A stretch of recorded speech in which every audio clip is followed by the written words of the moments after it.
একটি ব্যাগে 1 টাকা 50 পয়সা এবং 25 পয়সা মুদ্রার সংখ্যার অনুপাত 2:3:5 হলে তাদের মূল্যের অনুপাত কত? কোশ্চেনে প্রথমে বলেছে 1 টাকা। 1 টাকা মানে কত পয়সা? 100 পয়সা। আমরা জানি 100 পয়সা 1 টাকা হয়, তাই 1 টাকা সমান 100 পয়সা আমি লিখেছি এখানে, ঠিক আছে। আচ্ছা, এরপর কোশ্চেনে 50 পয়সা এবং 25 পয়সার কথা বলেছে, তাই তো। আচ্ছা, এদের সংখ্যার অনুপাত বলেছে 2:3:5, অর্থাৎ অনুপাতের দিক দিয়ে কোশ্চেনে বলেছে 1 টাকা আছে 2টি, তাই তো। 1 টাকা মানে 100 পয়সা, অর্থাৎ 100 পয়সা আছে 2টি, 50 পয়সা আছে 3টি এবং 25 পয়সা আছে 5টি। এটা অনুপাতের দিক দিয়ে কোশ্চেনে বলেছে।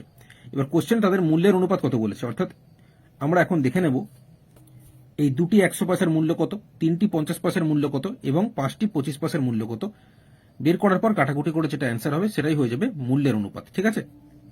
তো এখানে 2টি 100 পয়সার মূল্য কত হবে? 2 গুণ 100 মানে 200 পয়সা।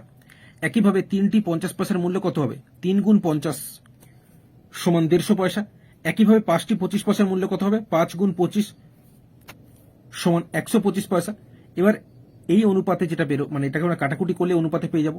তো এখানে 200, 150 এবং 125কে আমি একেবারে 25 দিয়ে কাটছি। 25 8 200, ঠিক আছে। 25 8 200, 150 25 দিয়ে যায়, 125 25 দিয়ে যায়। তো 150কে 25 দিয়ে কাটলে কত হবে? 6, যেহেতু 25 6 150। একইভাবে 125 25 দিয়ে কাটলে কত হবে? 5, তাই তো। তাহলে এই 1 টাকা অর্থাৎ 100 পয়সা, 50 পয়সা এবং 25 পয়সার মূল্যের অনুপাত হয়ে যাচ্ছে 8:6:5। তো এই 8:6:5 আছে অপশন এতে, তাই অপশন এ হয়ে যাবে সঠিক উত্তর। 12টি পেন্সিলের ক্রয় মূল্য যদি 10টি পেন্সিলের বিক্রয় মূল্যের সমান হয় তবে শতকরা লাভের হার কত? পুরোপুরি এই ধরনের কোশ্চেন পরীক্ষায় আসলে এখন আমি যেভাবে করবো সেভাবে করলে তাড়াতাড়ি তোমরা করতে পারবে। কোশ্চেনে কি বলেছিল? 12টি পেন্সিলের ক্রয় মূল্য 10টি পেন্সিলের বিক্রয় মূল্যের সমান, তাই মাঝখানে সমান চিহ্ন দিয়েছি। তো এখানে তোমরা 12টি পেন্সিলের ক্রয় মূল্য মানে 12 গুণ ক্রয় মূল্য সমান 10টি পেন্সিলের বিক্রয় মূল্য মানে 10 গুণ বিক্রয় মূল্য লিখবে। তো তোমরা সহজভাবে পরীক্ষার সময় ক্রয় মূল্যটাকে সিপি এবং বিক্রয় মূল্যটাকে এসপি লিখে করলে আরো সুবিধা হবে তোমাদের করতে, ঠিক আছে। তো আমি এখানে ক্রয় মূল্য এবং বিক্রয় মূল্য লিখেই করাচ্ছি। তোমরা পরীক্ষার সময় সিপি ক্রয় মূল্য লিখবে আর বিক্রয় মূল্যের জায়গায় এসপি লিখবে, ঠিক আছে। তাহলে কম সময়ের মধ্যে করতে পারবে। এখন আমি এই ক্রয় মূল্যটাকে লিখলাম, আর এই যে সমান চিহ্ন ওইদিকে বিক্রয় মূল্য ছিল, এটা কোনাকুনি এরকম চলে আসবে। এটা তোমরা সকলেই জানো, কোনাকুনি এরকম চলে আসে। এবার এই যে 10 আছে, এই 10কে আমি লিখলাম বাই দিয়ে, এখানে যে 12 গুণ অবস্থায় আছে, 12টা কোনাকুনি এদিকে চলে আসবে, ঠিক আছে। অবশ্যই খেয়াল রাখবে। দেখো, এবার দেখো কোনাকুনি গুণ করো। 12 গুণ ক্রয় মূল্য এটাই উপরে ছিল সমান 10 গুণ বিক্রয় মূল্য, এটা আমরা লিখেছিলাম। তো অবশ্যই এই লাইনটা থেকে এই লাইনটা তোমরা এইভাবে করার চেষ্টা করবে। এবার দেখো উপর নিচ এখানে কাটাকুটি যাচ্ছে, 2 দিয়ে আমি উপর নিচ কাটছি, 2 5 10, 2 6 12। তাহলে আমরা দেখতে পাচ্ছি অনুপাতের দিক দিয়ে ক্রয় মূল্য যদি 5 টাকা হয়, বিক্রয় মূল্য কত হবে? 6 টাকা। তাহলে লাভ কত হচ্ছে? 6 থেকে 5 বিয়োগ করলে 1 টাকা লাভ হচ্ছে, তাই তো।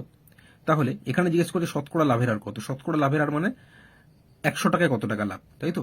এখানে অনুপাতে ক্রয় মূল্য ছিল কত? 5 টাকা। এই 5 টাকার উপর লাভ কত হয়েছে? 1 টাকা। তাহলে 100 টাকায় কত লাভ জিজ্ঞেস করছে, এর সাথে আমি কি করবো? গুণ 100 করে দেবো। বোঝা গেল? অর্থাৎ তোমরা বলতে পারো শতকরা লাভ বের করার ফর্মুলা আমরা জানি লাভ বাই ক্রয় মূল্য গুণ 100। লাভ হচ্ছে কত? 1, ক্রয় মূল্য কত ছিল? 5, তাই 5কে নিচে রেখেছি, গুণ 100। কাটাকুটি করো, 5 20 100। তাহলে 20% লাভ, অর্থাৎ 100 টাকায় 20 টাকা লাভ। তো 20% কোন অপশনে আছে? অপশন সিতে আছে, অপশন সি হয়ে যাবে সঠিক উত্তর। এই অঙ্কটি আরো সহজভাবে, পুরোপুরি এই ধরনের অঙ্ক পরীক্ষা আসলে একটি ফর্মুলার মাধ্যমে আমরা কম সময়ের মধ্যে অঙ্কটি করতে পারবো। তো ফর্মুলাটি হচ্ছে, কোশ্চেনে যদি এরকমটা দেওয়া থাকে এক্সটি পেন্সিলের ক্রয় মূল্য যদি ওয়াইটি পেন্সিলের বিক্রয় মূল্যের সমান হয়, এই সমান হয় যেন কোশ্চেনে দেওয়া থাকে। তো সেক্ষেত্রে শতকরা লাভ বা ক্ষতির হার যদি কোশ্চেনে জানতে চায়, তো তোমরা অবশ্যই খেয়াল করবে এক্স যদি ওয়াইড থেকে বড় হয় তাহলে বুঝবে লাভ, আর যদি এক্স ওয়াইড থেকে ছোট সংখ্যা হয় তাহলে বুঝে নেবে ক্ষতি, ঠিক আছে। তো ফর্মুলাটা কি? X minus Y by Y গুণ 100, ঠিক আছে। তো এখানে এক্সটি পেন্সিলের ক্রয় মূল্য মানে 12টি পেন্সিলের ক্রয় মূল্য, অর্থাৎ এক্স সমান হচ্ছে 12, আর 10টি পেন্সিলের বিক্রয় মূল্য মানে ওয়াইটি পেন্সিলের বিক্রয় মূল্য। তো ওয়াই সমান হচ্ছে কত? 10, তাই তো। অর্থাৎ এক্স এখানে ওয়াইড থেকে বড়, যেহেতু 12 10-এর থেকে বড়, তাই এক্স ওয়াইড থেকে বড় আমরা দেখতে পাচ্ছি। তাহলে এক্ষেত্রে কি হবে? লাভ হবে।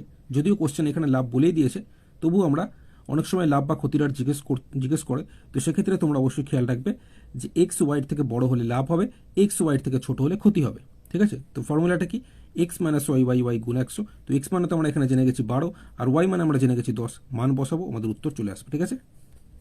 তো এখানে এক্স এর জায়গায় আমি 12 বসিয়ে দিয়েছি, বিয়োগ ওয়াই এর জায়গায় 10 বসিয়েছি, আবার নিচে আবার ওয়াই আছে, ওয়াই এর জায়গায় 10 বসিয়েছি, গুণ 100 লিখেছি। তাহলে উপরে 12 থেকে 10 বিয়োগ করলে 2/10 গুণ 100। পরীক্ষার হলে তোমরা এইগুলো কিছুই লিখবে না, শুধুমাত্র এই লাইনের সরাসরি চলে আসবে, ঠিক আছে? তাহলে কম সময় করতে পারবে। তো এখানে এই শূন্য আমি কেটে দিলাম, 2-এর সাথে 10 গুণ করলে 10 দুগুণে কত 20, অর্থাৎ 20% হয়ে যাচ্ছে শতকরা লাভের হার, অর্থাৎ 100 টাকায় 20 টাকা লাভ। অপশন সি 20% হয়ে যাবে সঠিক উত্তর।